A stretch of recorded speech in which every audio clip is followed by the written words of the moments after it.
नमस्ते मित्रों, कथा निधि चैनल पर आपका बहुत बहुत स्वागत है। हमारी आज की कहानी का नाम है मतलबी। तो चलिए कहानी शुरू करते हैं। मोहन और राधा सब्जी खरीद रहे थे। सब्जी खरीदना पूरा होते ही राधा कार की तरफ चल पड़ी। पीछे से मोहन ने आवाज दी, अरे राधा, घर जाने की कौन सी जल्दी है, चलो आज मसाला डोसा खा लेते हैं। नहीं नहीं नहीं, घर पहुंचने में देर हो जाएगी। राधा सरल स्वभाव की थी। उसे अपनी सास से बहुत डर लगता था। अरे तुम्हें हमेशा घर जाने की क्या जल्दी रहती है? घर में माँ है, मनीषा है, हर काम तुम्हें ही करना है, ये जरूरी है क्या? मोहन चिढ़ गए। राधा मुंह से कुछ भी नहीं बोली। आखिर मोहन ने कार स्टार्ट की, घर की तरफ चल पड़े। इन्हें क्या मालूम घर में क्या परिस्थिति रहती है। सब काम तो मुझे ही देखने पड़ते हैं, फिर ऊपर से कुछ कह भी नहीं सकती हूँ। बोलो तो फिर घर में कलह हो जाती है। खाना बनाने में जरा भी देर हो जाए तो सासू माँ कितनी लताड़ती है मुझे। और ये कह रहे घर में मनीषा है और माँ है। अरे वो दोनों कहाँ कुछ काम करती है। सासू माँ तो बस आते जाते हिदायतें ही देती रहती है, और फिर मैं जो सोच के काम करना शुरू करती हूँ उसमें हमेशा बदलाव कर देती है। और मनीषा तो उसकी शादी हुई है उस दिन से किसी भी तरह की जिम्मेदारी लेने के लिए तैयार ही नहीं है। कहने के लिए घर में वो मुझसे छोटी देवरानी है, लेकिन किसी भी तरह की उसकी मुझे हेल्प तो होती नहीं है। बल्कि उसका लड़का और मेरे दोनों बच्चे, इन तीनों का मुझे ही देखना पड़ता है। उनकी पढ़ाई, बाहर का काम, किचन का काम, आने जाने वाले मेहमान। जरा देर की भी तो फुर्सत नहीं मिलती है कि जरा देर में लेट जाऊं। और हर समय ऊपर से डर। ये मोहन को क्या होता है बोलने के लिए कि रुक जाओ, होटल में चले जाते हैं। घर में सब मुझे ही बोलते रहते हैं, ये क्या ये देखते नहीं है? मेरा तो नसीब ही ऐसा है। मन में सोचते सोचते राधा अपने आप से नाराज हुई जा रही थी। मोहन उसे समझाने की आवाज में बोला, राधा, अब तुम थोड़ा काम अपना कम करो और मनीषा को थोड़ी जिम्मेदारी लेने दो। तुम्हारी बहुत दौड़ भाग होती है। एक समय का खाना किचन तुम देखो, एक समय का खाना वो देखेगी। ऐसा तुम आपस में तय क्यों नहीं कर लेती हो? अरे मैं कब मना करती इस काम के लिए, लेकिन वो कुछ करती ही नहीं है, बैठी रहती है। और फिर काम नहीं हुआ कि सासू जी मुझ पर चिल्लाती हैं। वो मुझे अच्छा नहीं लगता, इसलिए मैं कर डालती हूँ सारे काम। उसे तो आराम में रहने की आदत पड़ गई है और तुम्हें खूब काम करने की। मोहन चिढ़ गए। अब प्लीज कम से कम आप तो मुझ पर मत चिढ़ो, आप तो मुझ पर गुस्सा मत हो। घर में सासू माँ की डांट डपट और घर का पूरा कामकाज सहने के लिए मुझे आपके प्यार का ही तो आसरा है, सहारा होता है। अब आप प्लीज मुझ पर मत चिढ़िए। कहते कहते राधा का गला रूंध आया था। अच्छा अच्छा सॉरी, ये कहते हुए मोहन बोला, अरे तभी तो कह रहा था कि चलो मसाला डोसा खा लेते हैं, बढ़िया होटल में जाके आते, वहां बैठते थोड़ी देर फुर्सत में। लेकिन नहीं, तुम तो हमेशा मना ही कर देती हो। मोहन हंसने लगे। राधा थोड़ी लजा गई। फिर उसने सोचा, जाना चाहिए था, इनका भी तो मन रखना चाहिए था मुझे। घर पहुंचने पर मोहन जब कार पार्क कर रहे थे उसी समय सासू माँ चिल्ला पड़ी, इतना इतना समय लगता है सब्जी खरीदने में? तुम्हारे पिताजी को 7 बजे खाना लगता है, ये भूल गई तुम? अरे तो हम क्या किचन साथ में उठा के ले गए थे, बना लेती खाना। बाहर जाने पर काम में देर हो ही जाती है। अब माँ तुम राधा को थोड़ा कम बोला करो। जो काम करता है ना उसी को सब बोलते हैं, और जो काम कुछ करता ही नहीं उसे कोई कुछ बोलता ही नहीं। मोहन के मुंह से एकदम निकल गया। तभी राधा ने इशारा किया, प्लीज मत बोलो। ये कहते हुए वो झट से किचन के अंदर चली गई। मेरे शरीर पे कुछ घाव नहीं हो जाएंगे इनके बोलने से, मैं बनाती हूँ झटपट। उसने झट से दाल चावल धो के कुकर चढ़ाया। फिर अपनी देवरानी मनीषा से बोले, मनीषा तू जरा जल्दी से आटा लगा और रोटियां बना ले। हाँ दीदी, मुझे भी भूख लग रही है, सबको भूख लग रही है। और ये क्या, शाम हो गई अभी तक दिया बत्ती भी नहीं किया? राधा ने अपनी बेटी प्रिया को दिया बत्ती के काम में लगाया। एक तरफ उसने कढ़ाई चढ़ाई, सब काट के सब्जी में तड़का लगाया, सलाद काट के रखा। इतने में कुकर भी ठंडा हो गया था। उसने तुरंत दाल निकाली, बढ़िया दाल में कड़ी पत्ते का छौंक लगाया, और इतने में देखा कि मनीषा ने 2-3 रोटियां तो बना ली है। तब उसने तुरंत सासू माँ और ससुर जी, इनके लिए 2 थालियां लगाई। ये देखते ही मनीषा बोली, दीदी आप बनाती हो क्या रोटियां? मैं सचिन को खाना खिलाती हूँ, उसे बहुत भूख लग गई है। राधा से उससे उससे इतना कहते न बना कि तुम 5 मिनट और रुको, 4-6 रोटी और बना दो, जब तक सास ससुर जी का खाना हो जाएगा फिर तुम चली जाना अपने बेटे को खिलाने के लिए। लेकिन बेचारी मुंह से कुछ ऐसा न बोल के बोली, अच्छा जाओ तुम करो। मनीषा से उसने हाँ कह दिया। मनीषा तो जैसे इसी बात की राह मनीषा तो जैसे इसी ताक में थी, उसने तुरंत बेलन रख दिया और जाके अपनी एक थाली लगाई और अपने बच्चे को लेकर बैठ गई खाना खिलाने के लिए। बच्चे सारे काम की जिम्मेदारी फिर राधा के ऊपर ही आ गई। पर राधा को तो आदत थी, सास ससुर का खाना होते ही उसने अपनी बेटी प्रिया और मानव की भी थाली लगाई और उन्हें भी खाना परोस दिया। राधा जब बच्चों के लिए खाना लगाती तो 3 थालियां तैयार करती, लेकिन मनीषा की आदत थी कि वो बस अपने बेटे सचिन के लिए थाली तैयार करती थी।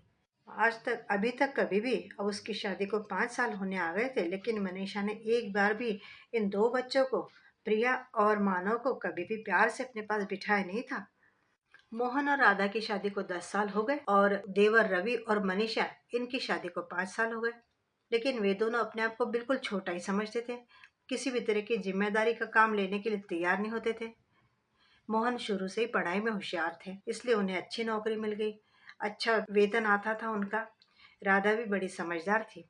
माँ के लाड़ प्यार की वजह से ही रवि बिगड़ गया था, वैसे भी उसका पढ़ाई में कम ही चित्त लगता था और अभी भी सासू माँ वही करती थी।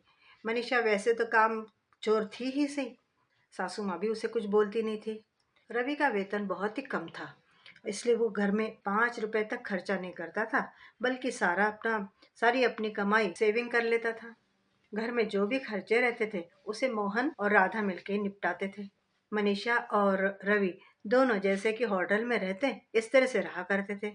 इसके बावजूद सासू माँ को उन दोनों के कामों में कहीं जरा सा भी गलती या दोष नहीं दिखाई देता था। जहाँ कहीं चूक हुई वो राधा की ही चूक, ये उनका कहना होता। इसी तरह से वो बात किया करती। कहीं से कोई चीज बाजार से लानी है तब भैया ही लाएगा। रवि को कभी कभार उसकी माँ कह भी देती तो बोलता भैया ले आएंगे। वो हमेशा यही कहता कि हमें थोड़ी ना भैया जितना तनख्वाह मिलती है, हमारा वेतन तो बहुत कम है। इतना कहने के बावजूद ऐसा कर करके रवि ने अपने काफी कुछ सेविंग कर लिया था। मोहन और राधा दोनों ही इस बात को बहुत अच्छी तरह से समझते थे, लेकिन बोलकर भी क्या होता, इस बोलने से तो कलह हो जाता था घर में। फिर सोचते हम दोनों बड़े हैं घर में, हमें तो करना ही पड़ेगा। घर में सब लोग इसी बात का बहुत फायदा उठाते थे। खाना बन गया, खाना खाना भी हो गया, घर के किचन की भी साफ सफाई हो गई। अब राधा बैठ के अपने बच्चों की पढ़ाई करवा रही थी। तभी सासू माँ ने आवाज लगाई, राधा मुझे एक गिलास पानी ला के दे। राधा उठने ही वाली थी कि मोहन बोले, राधा तुम अपना काम करवाओ, बच्चों की पढ़ाई पूरी करवाओ। और इतना कह के मोहन पानी का गिलास उठा के अपनी माँ के पास गए। सासू माँ बोली, क्यों, तुम क्यों लेकर आए पानी, राधा कहाँ गई? राधा बच्चों की पढ़ाई करवा रही है, उनकी परीक्षा है, कम से कम कुछ दिन तुम राधा को बार बार डिस्टर्ब मत करना माँ। मोहन इधर आ, ये बता, आज तुम और राधा दोनों सब्जी खरीदने के लिए गए थे, इस बीच राधा ने तुझे कुछ बोला है क्या? तू कब से चिड़चिड़ चिड़चिड़ क्या करते जा रहा है? सासू माँ उसको बोली, अरे माँ वो क्यों मुझे कुछ बताएगी, मुझे भी तो दिखता है ना घर में क्या चल रहा है। और तुम हमेशा, मैं देखता हूँ कि राधा के ऊपर गुस्सा करती रहती हो। मनीषा को भी किसी दिन कोई काम बता के देखो तो सही। अरे उसके पीछे उसका छोटा बच्चा है, तो हमारे बच्चे कभी छोटे नहीं थे क्या माँ? माँ इस तरह का भेदभाव ठीक नहीं है। घर की इस कूटनीति वाले माहौल का मोहन को बहुत गुस्सा आने लगा था। पहले तो मोहन भी जैसे घर के लोग राधा से व्यवहार करते थे वो भी वैसे ही करता था। उसे लगता था राधा ने सारा काम करना ही चाहिए, मेरी माँ को उसने आराम देना ही चाहिए। और खाना बनाने में या थाली लगाने में थोड़ी भी देर हो जाती तो मोहन उसके ऊपर खूब चिल्लाता था। राधा की गर्भावस्था की तकलीफ है, उसके छोटे बच्चे, इसके बारे में तो कभी किसी ने सोचा नहीं था। राधा से वैसे कभी गलती होती नहीं थी, जितना जमता वो चुपचाप सारे काम निपटाती रहती थी। इसी वजह से, और क्योंकि मोहन उसकी साइड कभी लेकर बोलता नहीं था, इसलिए राधा का स्वभाव थोड़ा डरपोक सा बन गया था। जिस तरह से राधा के ऊपर माँ ने सख्ती की थी, वैसे मनीषा के बारे में वो बिल्कुल भी नहीं करती थी। माँ का यह सोतिया व्यवहार मोहन को भी समझ में आने लगा था। मनीषा को जब देखो तब आराम करती रहती थी और राधा जब देखो तब काम में लगी रहती थी। ये बात जब मोहन के ध्यान में आई तब से उसने राधा की साइड लेना शुरू किया था। सासू माँ ने मोहन को आवाज दी, मोहन, कल बैंक से आओगे, उस समय 10,000 रुपये लेते आना। क्या काम है माँ? इस महीने तो मेरे पास में जरा भी सेविंग नहीं हुआ है, सारे ही पैसे खर्चे हो गए। ऐसे कैसे खर्चे हो गए? मेरे हिसाब से तो तेरे पास में काफी बचे होने चाहिए। हाँ, जो बचे थे वो मैंने मेरे बच्चों के नाम से बैंक में जमा किए हैं। बच्चे छोटे हैं। हाँ हाँ, बच्चे छोटे हैं, उनके लिए सेविंग बाद में करते रहना।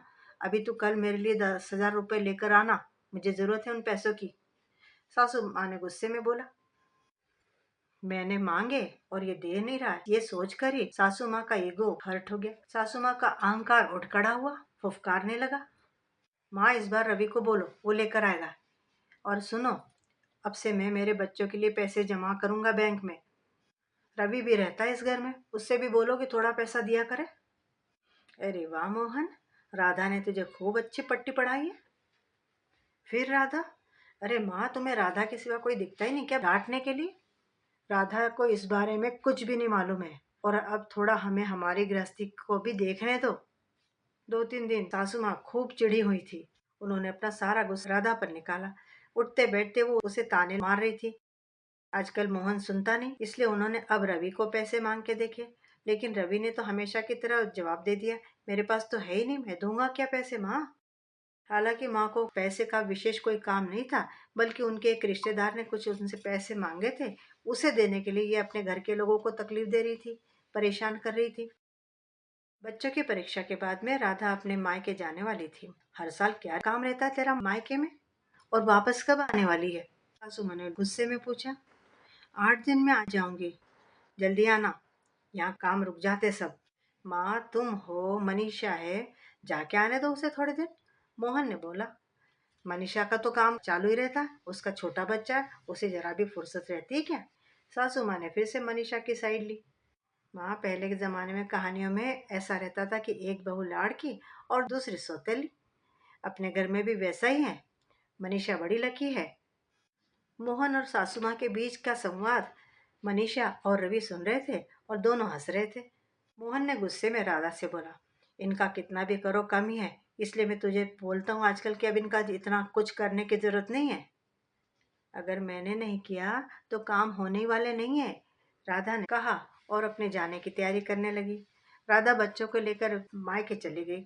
2-4 दिन तो किसी तरह से निकल गए। उसके बाद सासू माँ मोहन के पीछे पड़ गई, जाके बहू को लेकर आ, बहू को लेकर आ। मनीषा पर सारे घर की जिम्मेदारी आ गई है, उसका बच्चा रोता है, उससे इतना नहीं हो पाता है, सारी व्यवस्था बिगड़ती जा रही है। राधा जब भी मायके जाती, सासू माँ का यही तरीका रहता था। 4-5 दिन के बाद वो मोहन को हमेशा भेज देती कि जाकर राधा को लेकर आ। इतने सालों से मोहन माँ की बात सुनकर राधा को जल्दी से लेकर आ जाते थे पीहर से, लेकिन इस बार उन्होंने माँ की बात पर ध्यान नहीं दिया। इधर घर में सबके हाल बेहाल हो रहे थे। इस बार मोहन ने सोच लिया था कि राधा को इतने जल्दी वापस बुलाना ही नहीं है, उसे भी थोड़े परिवर्तन की जरूरत है। रहने दो थोड़े दिन आराम से। अगले दिन सुबह फोन आया। फोन पर मालूम पड़ा कि राधा पांव फिसल के गिर पड़ी और उसका हाथ फ्रैक्चर हो गया था। हाथ में चोट आ गई थी। खबर सुन के मोहन राधा के मायके यानी कि अपने ससुराल निकल पड़े। राधा को आराम करने के लिए बोला था। वैसे भी उसके उस हाथ से कुछ भी काम नहीं हो पा रहा था। बच्चों को भी काफी छुट्टियां थी, इसलिए उन्होंने उधर ही रहने का तय कर लिया। मोहन 7-8 दिन उधर ही रहे, उसके बाद में वापस आए। घर में आके देखा घर में काम किसी से हुआ नहीं था। घर में चारों तरफ गंदगी बिखरी थी। मनीषा सचिन के लायक खाना बना लेती थी और बाकी सबके लिए बाहर से खाना मंगाया जा रहा था। अब धीरे धीरे सासू माँ के पास जो पैसा था वो खत्म हो चुका था, और रवि तो पैसे देता नहीं था। घर में किराने का सामान तो पूरा भरा हुआ था, लेकिन खाना बनाएगा कौन? 6 लोगों के लिए 20-25 रोटियां, दाल चावल सब्जी।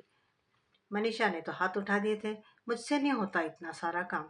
मोहन ने सुबह माँ से पूछा, माँ, ये सब क्या चल रहा है? नाश्ते में कुछ नहीं बनाया, खाना बनाने की कहीं कुछ तैयारी नहीं दिख रही है। ऐसा अगर राधा करती तब तुम कितना डांटती उसको, डांटती कि नहीं? सुन के सासू माँ ने मनीषा को आवाज दी, मनीषा, मनीषा, उठो, किचन में आओ और देखो, फूल गोभी की बढ़िया सब्जी बनाओ, रोटियां बनाओ, और जरा सबके लिए पोहा बनाओ, नाश्ते में चाय बनाओ। इतना कह के वो निकल गई। लेकिन मनीषा किचन में नहीं गई बल्कि अपने बेडरूम में चली गई। वहां से रवि को लेकर बाहर आई। माँ, अभी तुमने मनीषा को डांटा? हाँ रवि, तू नहीं देख रहा घर के क्या हालात हो गए हैं? घर में सब चीज है लेकिन घर का काम करने के लिए कोई नहीं है। तेरी पत्नी घर में होने के बावजूद घर में इतनी गंदगी। माँ, मेरी पत्नी इतना काम नहीं करेगी। अच्छा, तब मेरी पत्नी इतने सालों से तुम सबका काम कर रही है, तब तुमको आराम से बैठ के खाने में शर्म नहीं आई कभी? ना घर में खर्चा करना और ना ही काम करना, बस बैठे बैठे मजे में खाना पीना। आज से तय हो गया, काम भी आधा और खर्चा भी आधा। मोहन चिढ़ गए थे और गुस्से में उन्होंने अपना फैसला सुना दिया। लेकिन मनीषा ने बेशर्मी से जवाब दिया, हमसे नहीं जमेगा। हमें ये बात आपकी स्वीकार नहीं है। हम पूरे घर का काम नहीं करेंगे, हम अलग रहेंगे। मनीषा ने सोचा था कि अपना अलग घर, यानी अपने घर में अपने को कोई ज्यादा काम रहेगा नहीं। मैं, मेरा पति और छोटा बच्चा, बस इनका काम रहेगा। सासू माँ ने भी उसे रोकने की कोशिश नहीं की। तब मनीषा ने उसकी शादी में जो सामान उसे मिला था वो सब इकट्ठा किया और पास की गली में एक घर उन्होंने किराए पर ले लिया। अलग गृहस्थी बसाने का मतलब है रोज के खर्चे के लिए पैसा। घर में कपड़े, बर्तन, खाना बनाना, सफाई, ये सारे काम करने पड़ते हैं। मनीषा को खाना अच्छी तरह से बनाना आता ही नहीं था। इतने सालों में उसने किचन में कभी झांक कर तक देखा नहीं था, वरना इतने सालों में तो सीख भी लेती। और जो खाना वो बनाती थी वो बेस्वाद बनता था। रवि को तो राधा के हाथ का सुस्वादु भोजन खाने की आदत थी, इसलिए रवि अब चिड़चिड़ करने लगा। इसके अलावा दिन भर सचिन को संभालना पड़ता था। ये सब करके घर का काम भी देखना पड़ता था। वहां रहते थे वही कितना ठीक था। मनीषा भी सोचने लगी, वहां राधा दीदी तरह तरह के पकवान और तरह तरह के खाने में पदार्थ बना के घर में सबको खिलाती थी। फिर सोचने लगी, वापस चले जाए क्या उधर? फिर मन में सोचा, नहीं अभी नहीं जाएंगे, क्योंकि अभी तो राधा दीदी आई नहीं होंगी। फिर ऊपर से उनका हाथ फ्रैक्चर है। अभी हम जाते हैं तो हमें तो काम ही सारा करना पड़ेगा। उनके आने के कुछ समय बाद जाएंगे उधर। उससे क्या होगा कि उनका हाथ भी ठीक हो जाएगा और वो काम में लग चुकी होंगी। कुछ दिनों में राधा अपने बच्चों के साथ वापस भी आ गई, लेकिन उसका हाथ दर्द करता था। उससे पहले जैसा काम नहीं हो रहा था, इसलिए कपड़े और बर्तनों के लिए अब उन्होंने काम वाली लगाई। इधर किचन का काम तो वो देख लेती थी। फिर भी सास ससुर और वे चार, इस तरह से 6 लोगों का काम तो था ही सी। लेकिन हमेशा उसे काम की आदत थी, इसलिए उसने काम जल्दी से ही संभाल लिया। सासू माँ भी अब थोड़ी शांत थी। उन्हें भी समझ में आ रहा था मनीषा के व्यवहार से उन्हें राधा की खूबियां समझ में आने लगी थी। अब वे बाहर के कमरे में बैठ के चुपचाप भगवान का नाम जपने लगी थी। एक दिन वो बाजार में गई, तब उन्हें रवि मिल गया। माँ को देख के रवि का प्यार उमड़ आया। उसने माँ को अपने हाल बताए, कैसे तकलीफ में वो लोग दिन निकाल रहे हैं। घर में खाना बनता नहीं है, 4-5 दिनों से लगातार खिचड़ी बन रही है घर में। सुन के सासू माँ को बहुत बुरा लगा। फिर क्यों रहते उधर? सब सामान लेके वापस इधर आ जा। लेकिन भैया मानेंगे क्या? हम उधर आएंगे तो हमें आने देंगे? अरे, वो क्यों ना सुनेगा? और घर अभी हमारे नाम पर है, समझ में आ रहा है? तो फिर ठीक है माँ, हम आ जाते हैं, रवि ने बोला और अगले रविवार को सारा सामान लेकर वापस घर में आ गए। रवि और मनीषा को वापस आया देख के मोहन खूब गुस्सा हुआ। उसने बोला, माँ, ये हमसे बिल्कुल नहीं होगा। हम इनको अब यहाँ सहन नहीं कर सकते। अगर ये यहाँ रहते हैं तो हम लोग ये घर छोड़ के चले जाएंगे, हम अलग रहेंगे। आगे से या तो ये यहाँ रहेंगे या हम।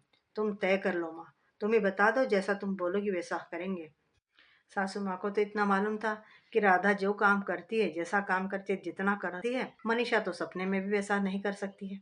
रवि बीच में पड़ गया, बोला, हाँ भैया, माँ और पिताजी के नाम पर है तो हम यहाँ रह सकते। तुम कौन होते हमें मना करने वाले? मोहन ने बोला, ठीक है तो तुम ही लोग रहो यहाँ। चलो राधा, अपना सामान पैक करो, हम आज ही यहाँ से निकल जाएंगे। सासू माँ का दिमाग तेजी से काम करने लगा। अगर ये लोग निकल गए तो घर खर्चे के लिए पैसा कहाँ से आएगा? घर कैसे चलेगा? और घर के कामों का क्या होगा? राधा जैसा व्यवस्थित काम और सुस्वादु भोजन, इसकी सबको आदत हो चुकी थी। वो एकदम बोली, नहीं नहीं, तुम लोग नहीं जाओगे। ठीक है माँ, मोहन बोले, हम यहाँ रहेंगे, लेकिन कुछ शर्तें हैं। अगर वो आपको मंजूर हो तब हम यहाँ रुकेंगे। अरे बाबा, तुम्हारी सारी शर्तें मंजूर? नहीं माँ, सुन लो, एक समय का सारा काम मनीषा करेगी। कपड़े और बर्तन ये सब मनीषा खुद का खुद देखेगी। घर में जो खर्चा होता है उसका आधा खर्चा मनीषा और रवि इनको देना ही पड़ेगा। सारा काम राधा अकेली नहीं करेगी। और माँ, माँ तुम भी हमेशा राधा को ही डांटती रहती हो, बोलती काम करने के बावजूद। मैंने अगली बार तुम्हें राधा को कुछ कहते हुए सुना तो फिर मुझसे बुरा कोई ना होगा। ठीक है, सासू माँ बोली, तुम दोनों ही 15-15 हजार रुपए घर में खर्चे के लिए दो। मोहन ने बोला, ठीक है हम तो देंगे, लेकिन हमें नहीं जमेगा। रवि बोला, हम इतना पैसा थोड़ी दे सकते, हम 5 हजार देंगे। रवि अभी भी अपना ही मतलब देख रहा था। तो ठीक है, यहाँ मत रहिए। मोहन ने उसे बोला। वो रहा दरवाजा और ये रहा तुम्हारा सामान। ये कह के मोहन ने रवि को बाहर का रास्ता दिखा दिया। इस बार सास ससुर भी चुप ही रह गए। उन्होंने बीच में कुछ भी नहीं बोला। राधा भी अपने बच्चों को लेकर अंदर चली गई। सामान का लोडिंग रिक्शे के साथ में रवि और मनीषा वापस उनके किराए वाले घर में चले गए। अगर घर में कोई व्यक्ति ऐसा हो जिसे ना कुछ काम करने की इच्छा हो या ना ही वो कोई खर्चा करने के लिए तैयार हो, तो ऐसे व्यक्ति को घर के लोग कितने दिन तक सहन कर सकते हैं? ऐसे लोगों को उनके हाल पर छोड़ने पर ही वो सही रास्ते पे आते हैं। करने वालों का वो लोग कभी एहसान नहीं मानते और वे कभी भी सुधरते भी नहीं है। जब उनके ऊपर आन पड़ती है तभी वो किसी न किसी तरह से अपना आगे चलाते हैं। मित्रों, अभी आप सुन रहे थे कहानी मतलबी। उम्मीद करती हूँ कि कहानी अच्छी लगी होगी। कमेंट बॉक्स में लिखकर बताइएगा ज़रूर कि आपको कहानी कैसी लगी। और चैनल पर नए हैं तो चैनल को सब्सक्राइब भी ज़रूर कर लीजिएगा। मिलती हूँ जल्दी ही एक और अच्छी सी कहानी के साथ। तब तक विदा। आपका दिन शुभ हो।